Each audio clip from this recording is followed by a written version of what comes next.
Entonces, muy buenos días para todos. Yo soy Luis David del Espero, residente en Medicina y Urgencias, y el día de hoy es tratar de responder una pregunta clínica específicamente en el manejo de la intoxicación por cianuro, específicamente dos elementos, hidroxicolamina y sulfato de sodio. Agradezco al doctor Juan Manuel Robledo, especialista en Medicina y Urgencias, quien me asesoró durante esta charla. Específicamente, ¿qué vamos a tratar de responder? Si el uso de la hidroxicolamina combinado o sola con el tiosulfato del sodio se asocia a algo diferente, mejores desenlaces, peores desenlaces, y si al fin y al cabo, ¿cuál va a ser esa mejor estrategia de tratamiento para ofrecer a los pacientes con intoxicación por cianuro? Hay que saber que la intoxicación por cianuro, en reportes de Estados Unidos, hasta puede haber 10.000 muertes por muertes, puede haber 10.000 casos de muertes por inhalación de cianuro anualmente, especialmente en contexto de incendios.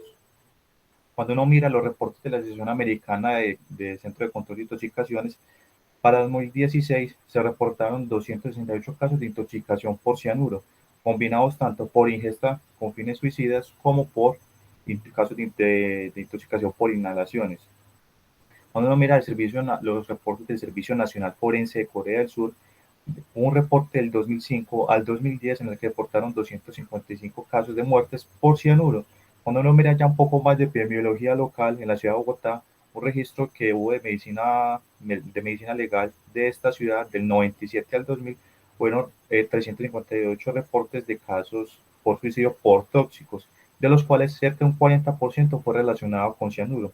Ahora, uno cuando sea un poco, la epidemiología un poco más local, nuestro contexto, Medellín, y uno indaga y pregunta directamente a lo que son los toxicólogos de los principales sitios de rotación que uno tiene contacto, principales sitios de referencia de tercer nivel, cuarto nivel de la institución, ellos mencionan en lo que es IPS universitaria y lo que es Hospital San Vicente de Paul, refieren que los casos de cianuro son raros, aproximadamente uno o dos casos cada 2 o 3 meses. Cuando uno mira el cianuro, ten en cuenta que el cianuro en esencia es una combinación trivalente, 3 enlaces de carbono y nitrógeno, y hay presentaciones que vamos a tener, formas químicas que vamos a tener en nuestro medio, que van a tener relación entre la fuente de exposición y la toxicodinamia que van a presentar. Entonces vamos a tener en primera instancia las sales de cianuro, que las encontramos principalmente como cianuro potásico, la principal forma de presentación que vamos a tener en nuestro medio, y cianuro de sodio. A saber que eso lo utilizan diferentes industrias, en la metalúrgica de joyas también está ahí metido, en la industria fotográfica, fumigación, minería. Y lo importante saber es que cuando esto se ingiere, porque acordémonos de que el cianuro de potasio y el cianuro de sodio, que son sales, se encuentran como forma de polvo, en el caso de cianuro sódico, o en forma de cristales en el caso de potasio, de cianuro de potasio. Si este es ingerido, que es su principal causa en contexto o accidentales o con fines suicidas, genera unas quemaduras cáusticas. Pues como haríamos exactamente en el paciente del enfoque con ingesta de cáusticos y las quemaduras de toda la vía aérea. Ya cuando miramos una sal de cianuro, cualquiera de estas dos anteriores, se combina con un agua o un ácido, liberan hidrógeno de cianuro. Importante el hidrógeno de cianuro es que realmente en su forma química es un líquido incoloro, pero como es altamente hidrosoluble y volátil, se vuelve fácilmente un gas que es rápidamente absorbible. Y esta es la principal fuente de exposición cuando hay incendios o combustiones, ya sea de plásticos, cualquier tipo de plásticos, cauchos, de polieteranos, de nylon. Puede tener, por ejemplo, en el contexto de que se quemó una casa, de que se quemó una industria una industria de producción de plásticos, un carro, por ejemplo, y todos estos elementos hidróxido de cianuro se liberan en el ambiente. Y aquí es donde se menciona que podemos ver las características químicas del olor que refieren del olor a almendras, del cianuro, principalmente en el que uno puede encontrar el que es el hidrosoluble, que es el hidrógeno de cianuro, como lo que menciona como características de almendras amargas. Otra cosa importante, aparte de las fuertes disposición que uno puede tener en las industrias, hay cosas importantes, otras fuentes como lo que serían los nitrilos. Por ejemplo, el acetonitrilo, que cuando se ingresa al organismo por medio de citocromas se vuelve en cianuro, y este está, por ejemplo, presente en disolventes cuando este se ingiere, o por ejemplo, removedores de uñas. También es importante saber de que el cianuro está en fuentes naturales, en lo que son las manzanas, las almendras, las semillas de diferentes frutos, lo que sería la yuca, pero como son dosis tan bajas o concentraciones tan bajas de cianuro, realmente no son clínicamente significativos, a menos que haya una ingesta masiva de estos alimentos. Y también importante es que podemos tener fuertes iatrogénicas en el contexto hospitalario, como serían infusiones de nitrocruciato de sodio, infusiones prolongadas, dosis altas y más si un paciente tiene insuficiencia renal asociada. Importante saber es que el cianuro es considerado un medicamento muy tóxico porque sabemos que sus dosis letales tóxicas para que al menos el 50% de la población expuesta a ese tóxico muera son muy bajas. Entonces vemos que para el contexto de inhalaciones lo que es cianuro de hidrógeno, tan poquitas cantidades como 170 partes por millón o 110 partes por millón, por una exposición más de 30 minutos, que la primera es letal en el 50% de los casos y esta de 110 altamente letal, muy amenazante para la vida. Cuando miramos ya la exposición oral, 1.52 miligramos kilo en exposición oral hace parte de la dosis letal 50 o una dosis total por ejemplo, de cianuro de potasio de 200 miligramos hace parte de esa dosis letal más del 50% de la población. Y cuando usted puede tener exposición cutánea, recordemos que el cianuro de hidrógeno también puede estar en contexto de un líquido altamente soluble que llega a la piel y se absorbe rápidamente. 100 miligramos por kilo por exposición de vía cutánea de este cianuro de hidrógeno también hace parte de esa dosis letal 50. Entonces vemos que dosis muy bajas se relacionan a una alta toxicidad y una alta mortalidad en los pacientes. Cuando miramos la farmacocinética y la farmacodinámica del cianuro, vemos que el volumen de distribución realmente es muy bajo, de 0.05 litros kilo, un tiempo de vida media de 4 a 8 horas. Lo importante es que los niveles en plasma se encuentran entre 20 y 60 minutos en plasma, porque esto rápidamente se difunde a los otros tejidos, y no por su volumen de distribución, sino porque tiene un peso molecular tan bajo que pasa fácilmente por todas las membranas. Y esto también está en relación de porque el cianuro, cuando es expuesto vía oral, inhalatoria, piel, se absorbe tan rápidamente es por su peso tan bajo y que pasa tan rápidamente a diferentes membranas. Y esto explica por qué rápidamente el paciente puede hacer sintomatología y tener una rápida letalidad, tan rápida como los primeros minutos a una exposición a dosis altas. Pero, como les venía diciendo, sí les venía diciendo de que usted puede tener ingesta de alimentos que tienen cianuro o incluso consumo de cigarrillo que también eleva el cianuro. El propio cuerpo tiene medidas de detoxificación para eliminar el cianuro. ¿Cuáles son? Eliminación renal, respiratoria, sudor, directamente como una forma de cianuro, pero es una forma de excreción muy baja por este medio. El más importante es lo relacionado con las enzimas romadasas, que son sulfonitransferasas, que donan sulfuros para que el sulfuro se una al cianuro y se elimine a nivel renal como tiosinato, un compuesto mucho menos tóxico que el cianuro como tal, o la propia hidroxicobalamina en el cuerpo que se une al cianuro para formar cianocobalamina. Importante saber que el 80% de todos los mecanismos de detoxificación son a través de las sulfonitransferasas. Pero este método de detoxificación no es tan eficaz porque realmente es muy lento. Es capaz de metabolizar el cuerpo 0.017 miligramos de cianuro kilo minuto. Entonces, ¿qué va a ocurrir? Si las dosis son más altas que las tasas de detoxificación, va a ocurrir el envenenamiento y toda la sintomatología asociada. Lo importante es saber que esto no es ilimitado.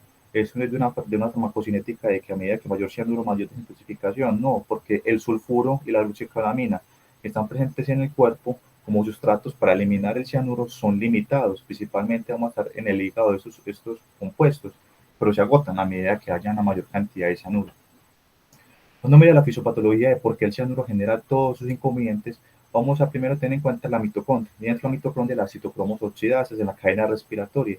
Lo que va a ocurrir con el cianuro en una cadena respiratoria completamente normal es que vamos a ver que hay una donación de electrones, producción de energía, la cadena respiratoria aporta el oxígeno para continuar la cadena respiratoria, un metal completamente anaerobio. Pero ¿qué ocurre si una de las citocromas oxidasas de la cadena respiratoria se bloquea? Lo que ocurre es que el cianuro se une al, al, al estado férrico del ion ferroso de la citocromo oxidasa y la bloquea completamente. Vamos a tener que sacar la respiratoria para la donación de electrones, para esa producción de ATP, para ese oxígeno que estaba en la hemoglobina ya no es entregado a la mitocondria, entonces queda todavía el oxígeno pegado a la hemoglobina y nos pasamos de un metabolismo aerobio a anaerobio con objetivo principalmente de suplir esa deficiencia energética y a través de esa deficiencia energética otras vías metabólicas que al final van a producir inogeniones y acidosis láctea. Pero no es el único lugar donde el cianuro tiene actividad. Sabemos que la citocromo oxidasa, como les venía diciendo, pero también tiene actividad en unirse en cualquier enzima que tenga algún tipo de metal divalente, cobalto, hierro, cromo. y esto está principalmente involucrado, por ejemplo, en neurotransmisores, vías dopaminérgicas y glutaminérgicas. En lo que va principalmente a tener los pacientes son los cambios comportamentales a largo plazo, pues los cambios, perdón, en lo que es relacionado con disquinesias tardías, parkinsonismo tardías en los pacientes que sobrevive, o en el contexto agudo los pacientes generan eventos convulsivos por esta regulación de neurotransmisores, o inhibición por la adenasa carbónica que genera trastornos ácido-base del paciente, y otras múltiples enzimas que están relacionadas ahí en el paciente, pero estas son las tres principales que van a tener relación en los contextos agudos del paciente con interés clínico para nosotros. Cuando mira las decisiones clínicas de intoxicación por cianuro, los principales lugares donde va a estar afectado el cuerpo son los que sean más dependientes de oxígeno, es decir, sistema nervioso central y sistema cardiovascular. Ahora, ustedes ven que aquí se habla de manifestaciones tempranas y tardías, pero una manifestación temprana, dependiendo del grado de exposición y la dosis que esté expuesto el paciente, esas manifestaciones tempranas pueden pasar de tempranas a tardías en cuestión de minutos. Y es como podemos ver, por ejemplo, en el paciente que tiene intoxicación en el contexto de inhalación de hidrógeno y cianuro, como tan rápido como en 10 segundos hay alteración del estado de conciencia. Tan rápido como en 30 segundos el paciente ya tiene una depresión al nivel casi que comatoso. Y tan rápido como en 5 o 3 minutos el paciente puede estar ya en una apnea y el paciente morir en ese tiempo. Entonces vemos que esto no necesariamente tiene que ser tardío de horas, sino que puede ser tan rápido como en segundos. Lo principalmente que veremos al síndrome central es una alteración del estado de conciencia y síntomas de hipoxia, cefalea, mareo. Ya este bloqueo cardiovascular, lo principalmente que vamos a ver es taquicardia, y ya teniendo en cuenta que el cianuro es depresor, cronotrópico y inotrópico. Y puede haber cambios inespecíficos de la reposición, aún no especificado realmente para decir tal arritmia se asocia a cianuro, no realmente. ¿Qué vamos a tener si el paciente hace ingesta de sales de cianuro? Dolor abdominal, náuseas, vómito, epigastralgia, todo lo que haríamos de relacionado con una ingesta de cáusticos y una lesión cáustica a la vía digestiva. Y una cosa que uno siempre ha visto que le han leído en la literatura es que en la piel la coloración cereza de la piel, dado que la hemoglobina está completamente cargada de oxígeno y pues, está completamente cargada, entonces no vemos la coloración más opaca de la sangre, sino que la vemos más rojiza, no está presente en todos los casos, y ya cuando vemos realmente cianosis en el paciente es porque está en un choque profundo.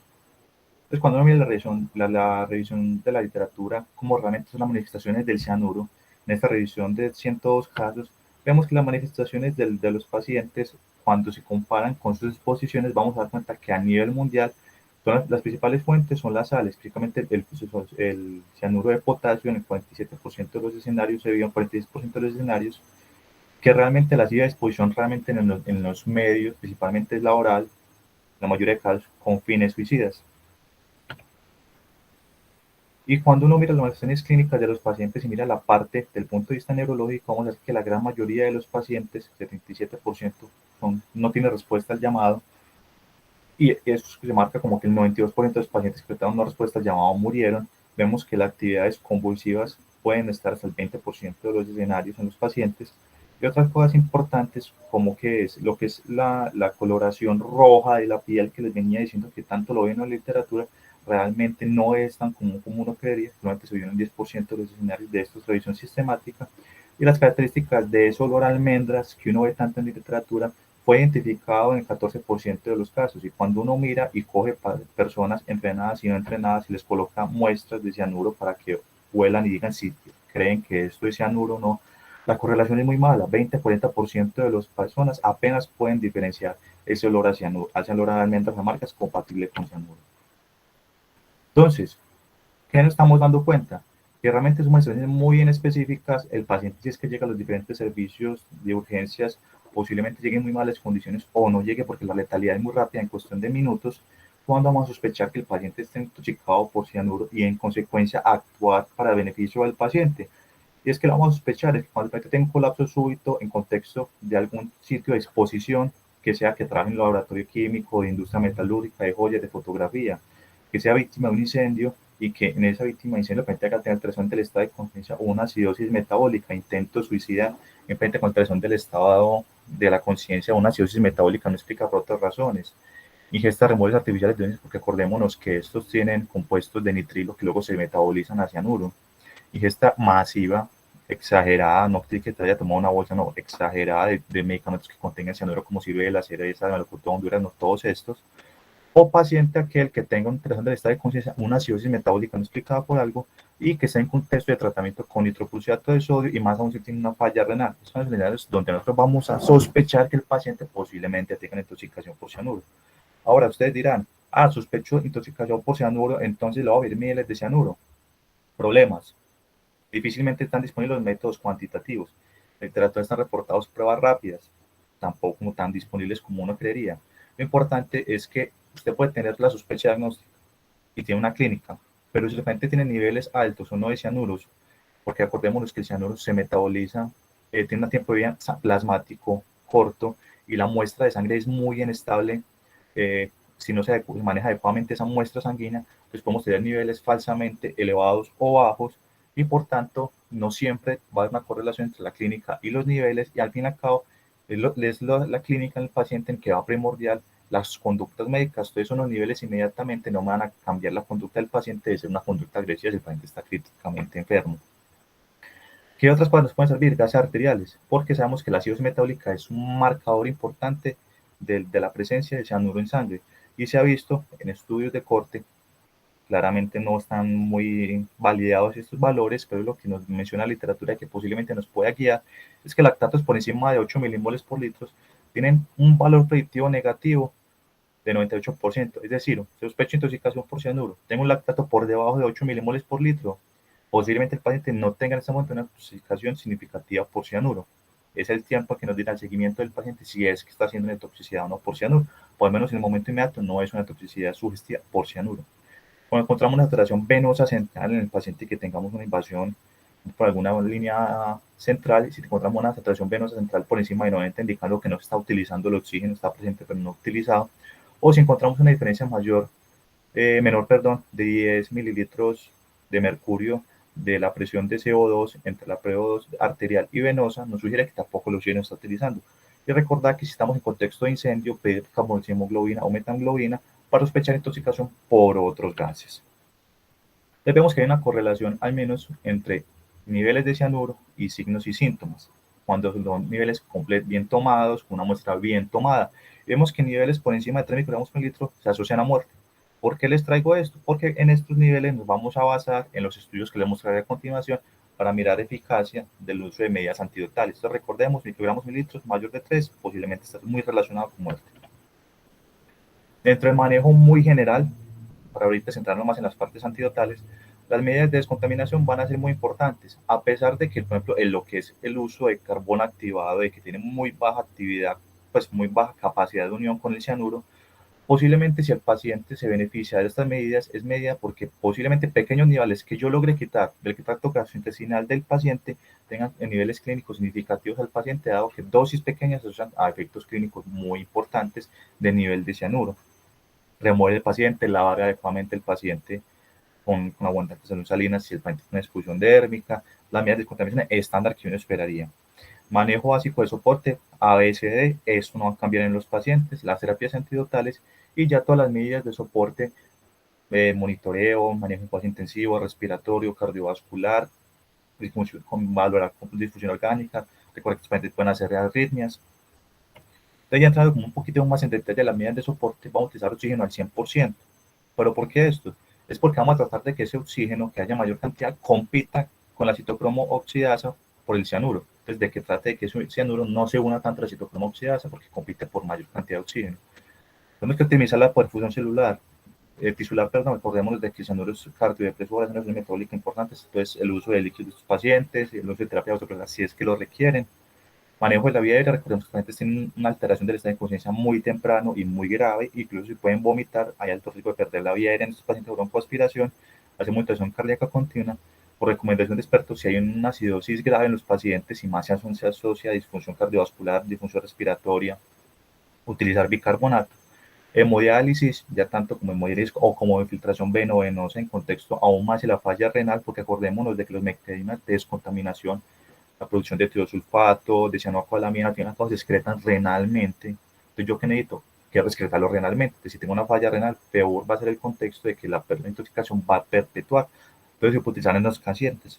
Y si el paciente tiene ingesta de sales, hacer el enfoque, como haríamos de manejo, una quemadura por ingesta de cáusticos. Entonces, las medidas antidotales que vamos a utilizar, ¿en qué se basan? En esencia, en 3 grupos que producen metahemoglobina. ¿Qué es la metahemoglobina?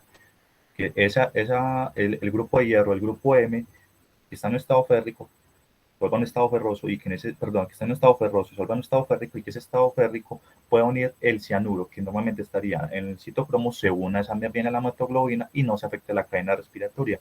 ¿Qué tenemos ahí? Los nitritos, nitrato de amilo, nitrato de sodio, o en vez de unirse al hierro de la hemoglobina, se une a compuestos que tengan cobalto, como la hidroxicobalamina. O lo que podemos tener es que sabemos que el azufre o los sulfuros que están donando para las enzimas rodaxas, se acaba el sulfuro, entonces, ¿cuál es el problema? Dar más sulfuro, no es que se acabe la enzima, se acaba el sustrato para la enzima. Entonces demos azufre, tiosulfato de sodio, entonces demos sulfato, formar de cianocinato. Entonces, como estamos hablando de que la idea es tratar de responder a la pregunta clínica de sobre cuál debe ser la mejor tratamiento de hidroxicolamina o sulfato de sodio, vamos a tratar de responder esta pregunta a través de una idea, y es cuál debería ser el antídoto ideal para la intoxicación por cianuro. ¿Cuál de esos medicamentos posiblemente más se acerque a esa idea del antídoto ideal? Entonces, primera idea, inicio de acción rápida. Sabemos que el cianuro tiene rápida absorción, rápida distribución, hace sintomatología muy rápido. Entonces, yo necesito, antes de que el cianuro se me pegue la citocromo oxidasa a todas las enzimas que está también unida y me genera el daño clínico, yo tengo que evitar que eso pase.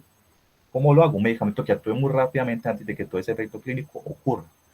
La idea es que todo ese medicamento que estemos aplicando y que se una al cianuro o que lo neutralice, lo haga sin alteración de las otras funciones vitales. Es decir, un medicamento que se me una, por ejemplo, al cianuro, pero no la citocromo oxidasa. Lo otro es que tiene que ser seguro tanto en tolerabilidad y en seguridad y que también sea tolerable para el paciente el uso de estos medicamentos. Y lo otro es que como también podemos tener intoxicaciones en contexto de pacientes de víctima de inhalación de humo por otros gases que también puede producir metamoglobinemia, yo no puedo dar un medicamento que en esos contextos de intoxicación por humo genere más metamoglobina porque al fin y al cabo voy a afectar la entrega de oxígeno a otros tejidos. Entonces, cuando miramos la hidroxicolamina, lo que estamos viendo es que en esencia es un medicamento con un anillo de cobalto y que ese anillo de cobalto me va a unir al cianuro. Lo importante a saber es que el mecanismo de acción de la hidroxicolamina es principalmente en el líquido extracelular, es decir, tan rápido como este medicamento es colocado intravenoso, tan rápido como llega a la sangre, se une al cianuro que esté en la sangre y no tiene que penetrar en las mitocondrias, entonces tiene una efectuación mucho más rápida. Entonces, cuando uno mira la eficacia, lo miramos desde el punto de vista de estudios en personas y de estudios en animales. Entonces, mirando aquí el reporte de casos que uno tiene en la literatura de la eficacia del uso de hidroxicobalamina en 12 pacientes expuestos a ICEDIOS y residenciales en los cuales les tomaron cianuro en la primera atención médica que el paciente tuvo en el contexto prehospitalario y ante la sospecha de intoxicación por cianuro por alteración del estado de conciencia del paciente en contexto de una víctima de, de combustión de algún elemento, se les dieron 5 gramos de hidroxicobalamina. ¿Qué se encontró? Que hubo una relación entre mayores niveles de cianuro y mayores desenlaces adversos de los pacientes. Pero ¿qué es lo importante aquí? Y es que ellos lo que hicieron es que hicieron una correlación entre niveles de cianuro post tratamiento de hidroxicobalamina y que se dieron cuenta que a medida que van aumentando los niveles de cianuro, iban aumentando los niveles de cianocobalamina, pero con un efecto placebo. ¿Qué nos está diciendo esto? De que la cantidad de cianuro que haya se comienza a neutralizar por la cantidad de hidroxicobalamina que haya. Entonces está dando la plausibilidad biológica de que posiblemente el uso de hidroxicobalamina sí me está uniendo ese cianuro y si hay menos cianuro que esté libre, menor toxicidad. Y cuando uno mira, hay reportes de casos y reseñas sistemáticas que muestran desenlaces mixtos, de que posiblemente la hidroxicobalamina en contextos de estudios observacionales, donde simplemente miran los pacientes, cogen la literatura y miran, este paciente tuvo una intoxicación inhalatoria oral por cianuro, se le dio el medicamento, se le dio manejo de soporte o se le dio otro medicamento diferente de óxido y se dice qué fue lo que ocurre con los pacientes. Entonces uno encuentra resultados muy mixtos que son difíciles de hacer conclusiones acertadas desde el punto de vista epidemiológico de qué fue lo que pasó con los pacientes con respecto a si la hidroxicobalamina los mejoraba o no. Entonces encontrábamos reportes así en la literatura, los encontrábamos, reportes de 40, 160 casos, pero al fin y al cabo, ¿qué es lo que hacen? Hay dos sociedades que cogieron toda esa literatura, la leyeron juiciosamente y hicieron un consenso de expertos. Entonces, específicamente, Consenso Europeo de Expertos de Pacientes Víctimas de Inhalación del Humo. ¿Qué encontraron ellos en el consenso de expertos? Que ellos recomiendan de que en pacientes con intoxicación o sospecha de intoxicación por cianuro en contexto de inhalación de humo de fuego, se recomienda la hidroxiacolamina como antídoto de elección, primera línea, de elección por encima de otros. Y este consenso europeo también está en consonancia con el consenso australiano de resucitación, en que ellos recomiendan la hidroxicolamina como un antídoto de elección para adultos con sospecha de intoxicación grave por cianuro, incluidos aquellos pacientes con paro cardíaco, por encima de otros medicamentos, otras terapias antidotales. Hay un inconveniente, es que la hidroxicolamina requiere unas dosis altas. Te voy a explicar por qué. Son dosis de 5 gramos intravenosos durante 15 minutos.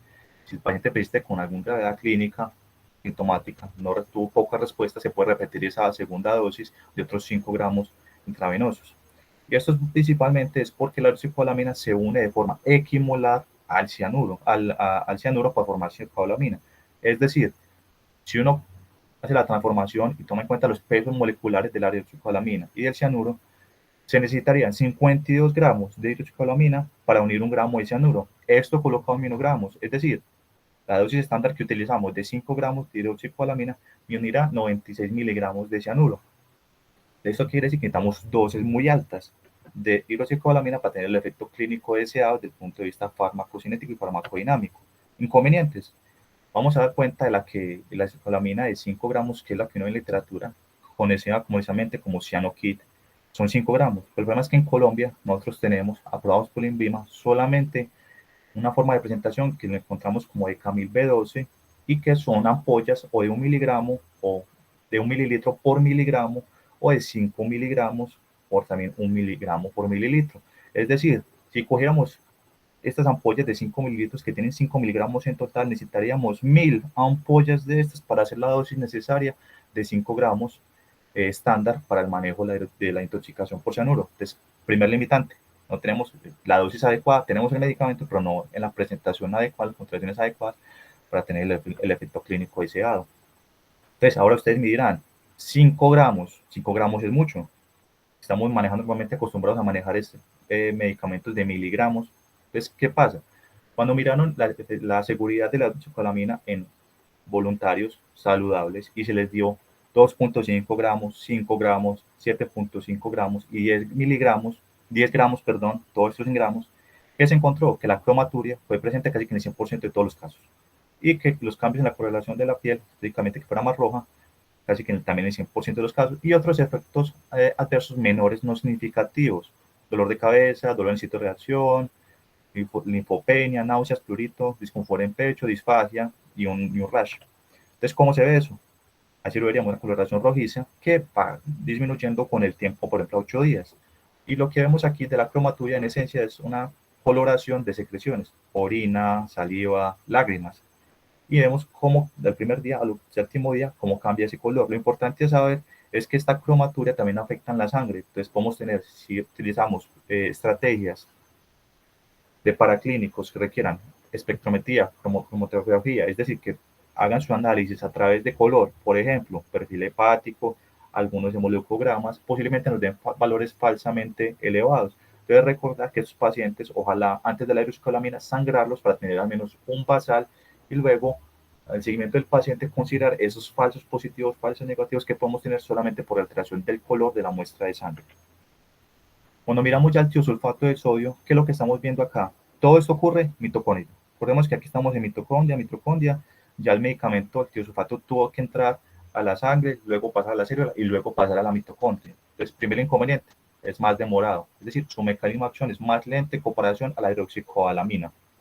Lo que hace el sulfato de sodio es que esa cianocoalamina que esté en mitocondrial va a tener que unirse a alguna de las sulfotransferansas, ronadasa o la beta mercaptopiruvato cianuro sulfotransferasa. Estas dos enzimas están en mitocondria, no están extracelulares ni en sangre.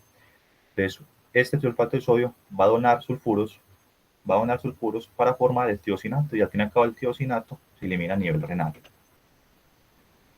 Entonces, ¿qué es lo que hace al fin y al cabo el sulfato de sodio? acelera más de 3 veces la actividad de las sustransferasas. Acordémonos que a pesar de eso, aún sigue siendo un mecanismo de detoxificación bajo, porque al menos en lo que es la actividad basal de 0.017 miligramos kilo minuto, al menos se triplica, aún posiblemente no sea el mecanismo de detoxificación más eficaz, es lento y posiblemente no sea el más potente. Y otra cosa importante es que el tiosulfato de sodio tiene un bajo volumen de distribución y baja penetración al cerebro. Entonces posiblemente no va a estar igual de distribución en todos los tejidos que posiblemente se beneficien de quelar ese cianuro. Y al fin y al cabo, estas razones farmacocinéticas y farmacodinámicas van a explicar por qué el tiosulfato de sodio sea más lento en actuar y tenga efectos clínicos variables. También como pasa con la hidroxicolamina, el sulfato de sodio tiene reportes de casos que también demuestran heterogeneidad con respecto a los desenlaces clínicos de los pacientes, haciéndola dificultoso o laborioso hacer conclusiones acerca del punto de vista epidemiológico si realmente el tiosulfato de sodio tiene impacto clínico en los pacientes. Entonces pasémonos a modelos animales donde podemos hacer una objetivización un poco mejor de los pacientes, de las situaciones clínicas. Aquí tenemos una población de 36 cerdos que fueron intubados, ventilados, todos bajo los mismos parámetros, bajo los mismos medicamentos y monitorizados invasivamente con líneas arteriales y carteras de arterias pulmonares. ¿Qué se hizo con estos modelos de animales, de cerdos? Se aplicó cianuro de potasio intravenoso al 4%.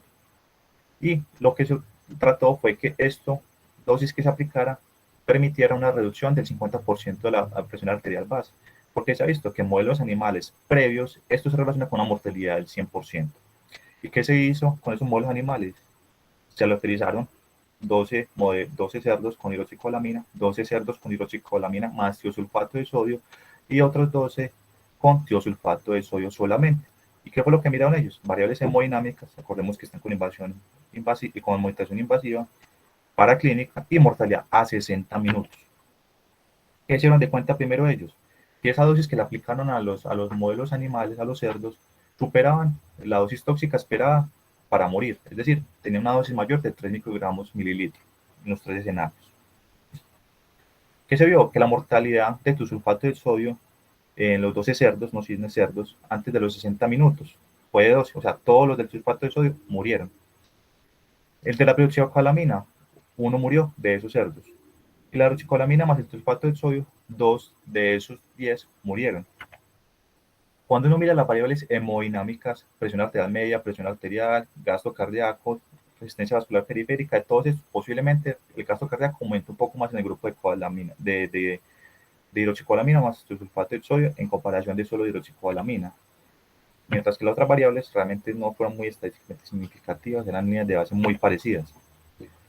Los niveles de cianuro disminuyeron, como se esperaría con el uso de hidroxicolamina o hidroxicolamina más sulfato de sodio, el bicarbonato, el lactato, el pH realmente no cambiaron.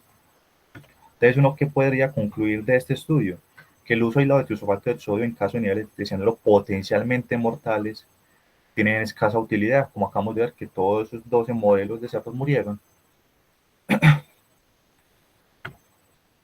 Y cuando uno mira otros modelos animales, mismo teosulfato de sodio, una población de 9 cerdos, que fue lo mismo, intubados, ventilados mecánicamente y estabilizados todos bajo los mismos parámetros, en los que se les dio cianuro de potasio por esta vez por vía oral, porque recordemos que la vez pasada era intravenoso, posiblemente un poco alejado de un contexto clínico que esperaría uno de ruta de exposición, y aplicaron 550 miligramos kilo de sulfato de sodio a los 3 minutos de que fue aplicado el cianuro de potasio comparado contra placebo y miraron mortalidad a 60 minutos. ¿Qué se dieron cuenta? Que la mortalidad fue del 100% del grupo placebo y mortalidad del 0% de tiosulfato de sodio. Entonces, ¿qué queremos decir con esto? Posiblemente en el estudio creo que les venía mostrando que comparado a tiosulfato y hidroxicolamina, ustedes pensarían de que el tiosulfato no sirve para nada, pero al menos comparado con placebo, vimos que al menos en este modelo animal el tiosulfato sí sirve para algo. Una cosa importante, la seguridad, utilizamos también dosis altas de tiosulfato de sodio.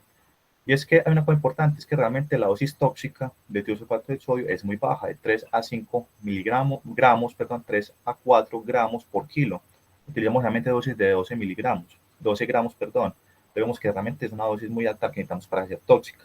Lo importante es que el sulfato de sodio es muy hiperosmolar tiene una carga alta de sodio, entonces recuerda cuando la utilicemos, recordar que puede tener un efecto diurético, osmótico y puede ser hipernatremia.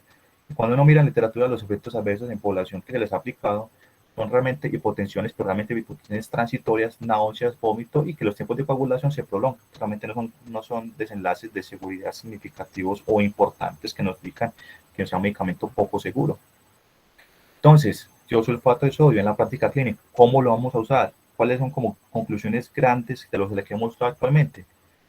Que posiblemente el sulfato de sodio no sea tan eficaz como la hidroxicobalamina, pero sí tiene alguna eficacia, al menos en modelos animales que fueran comparadas en placebo.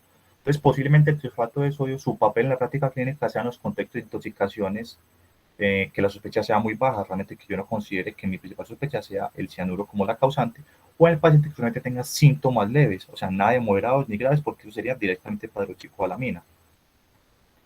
Entonces, posiblemente en estos escenarios se puede utilizar el tiosulfato de sodio, y especialmente o aún más si no contamos con la hidroxicobalamina. Pero si yo tengo la hidroxicobalamina, ese medicamento de elección, puedo utilizar hidroxicobalamina.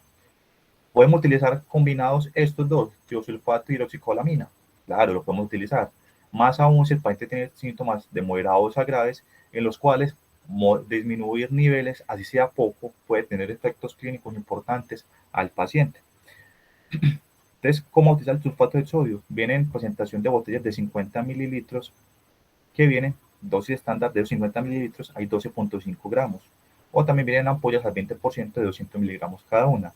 Esto está presente, pues el sulfato de sodio está disponible en nuestro medio. Entonces, vamos a dar 12.5 gramos intravenosos en 200 cc de solución salina o esterosa al 5% para pasar de 15 a 30 minutos. Si el paciente presenta con signos de toxicidad o síntomas de toxicidad, la podemos repetir de a los 30 a los 60 minutos, a los 30 o a los 180 minutos. Cuando uno ya mira realmente comparativamente cada uno de estos medicamentos, sulfato de sodio, hidroxicobalamina, y mira aspectos como ventajas, ¿qué pasa con la hidroxicobalamina? Como les vine diciendo, un rápido inicio de acción, muy baja toxicidad. Otras ventajas, es útil en el contexto de víctimas por incendios, a pesar de que las víctimas por incendios no son tan comunes en otros medios como uno vería en otros contextos, y más que las víctimas por incendio, por ejemplo, en contexto de hogar no es común que sea combustión de plásticos, algunas veces por las construcciones de nuestras viviendas diferentes a otros lugares de países desarrollados que es más de plásticos, puede ser útil porque no produce metamoglobinemia. Lo mismo pasa con el sulfato de sodio, tampoco induce metamoglobinemia, pues tampoco es seguro en los pacientes víctimas de incendios. Entonces, desventajas del sulfato de sodio, como vemos acá, es cuando es comparado con otros antídotos, es menos efectivo cuando es utilizado solo y también tiene un efecto de acción más retardado, lo que lo vuelve un medicamento tal vez no de primera elección comparado con la hidroxicobalamina. ¿Se acuerdan que yo les mencioné que todos le vamos a basar en cuál era el antídoto ideal? Entonces, aquí lo que miramos bajando nuestros parámetros, rápido inicio de acción, neutraliza sin comprometer otras partes corporales del cuerpo, que sea tolerable y seguro, que sea seguro utilizar en víctimas de inhalación por víctimas de exposición a inhalación por algún tóxico, fácil de administrar y no dañino administrado en otros pacientes no intoxicados, sea seguro. Vemos que la hidroxicobalamina cumple con todas estas características diferente al sulfato de sodio. En que nos falta es en el inicio rápido de acción, que vemos que la hidroxicobalamina es más rápido comparado con el sulfato de sodio. Entonces, cuando lo miramos por estas características, todo aclara o todo apunta a que la hidroxicobalamina sea mejor que el sulfato de sodio. Ahora ustedes dirán, tengo un paciente, por todo lo que hablamos, yo podría utilizar, si lo veo como síntomas moderados a graves, o utilizar combinadamente hidroxicobalamina más sulfato de sodio. Se puede hacer. Ambos tienen mecanismo de acción diferente. Entonces, desde la plausibilidad biológica pueden usarse, no se antagonizan, al menos desde el punto de vista de mecanismo de acción. ¿Y por qué lo utilizamos combinados? Porque recordemos que tiene una alta toxicidad el cianuro. Dosis pequeñas que nosotros podamos cambiar a nivel plasmático, a nivel celular, pueden tener efectos clínicos relevantes para el paciente. Y al fin y al cabo, esa terapia en monoterapia la dejaremos para los casos leves. O en los pacientes que aún no tengamos una seguridad y vamos a hacer un seguimiento clínico del paciente, en ese momento genera síntomas de toxicidad para que el paciente volviera a reconsiderar o reclasificar en cuál es la gravedad de sus síntomas para iniciar terapias combinadas.